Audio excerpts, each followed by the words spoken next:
Hello friends, ఈరోజు మనం సింగపూర్లో సిగ్నల్ లైట్స్ దగ్గర రోడ్ క్రాస్ చేయడం ఎలాగో తెలుసుకుందాం.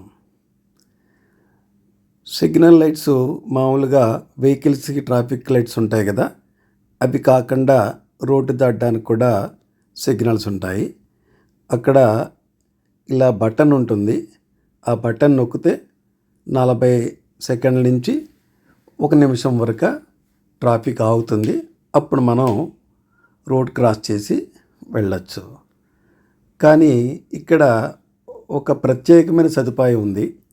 అదేంటో చెప్తాను, చూడండి. సీనియర్ సిటిజన్స్ రోడ్ క్రాస్ చేయాలంటే వాళ్ళు కూడా ఇదే బటన్ నొక్కాలి. కానీ వాళ్ళకు ఒక స్పెషల్ ఫెసిలిటీ ఉంది. సింగపూర్లో నివసిస్తున్న సీనియర్ సిటిజన్స్ అందరికీ కూడా సీనియర్ సిటిజన్ కార్డు ఇస్తారు.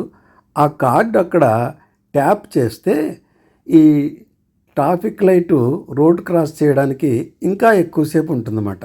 అంటే సాధారణంగా 40 సెకండ్ల నుంచి 1 నిమిషం ఉండే సిగ్నల్ లైటు, గ్రీన్ లైటు ఇంకా ఎక్కువసేపు 1.5 మినిట్ అట్లాగా మొత్తం 90 సెకండ్స్ దాకా, 90 సెకండ్స్ నుంచి 2 మినిట్స్ దాకా ఆ రోడ్డు వైడ్ని బట్టి సిగ్నల్ లైటు వెలుగుతుంది.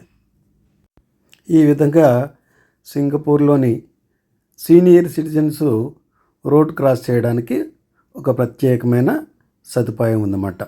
ఈ సీనియర్ సిటిజన్స్ కార్డు పట్టుకొని మనం రోడ్ క్రాస్ చేసినప్పుడు అక్కడ ట్యాప్ చేస్తే గ్రీన్ సిగ్నల్ లైటు మామూలు కంటే ఎక్కువసేపు వెలుగుతుంది. కొంచెం నెమ్మదిగా నడుస్తారు కాబట్టి సీనియర్ సిటిజన్స్ వాళ్ళు సులువుగా రోడ్ క్రాస్ చేయడానికి వీలవుతుంది. Thank you friends.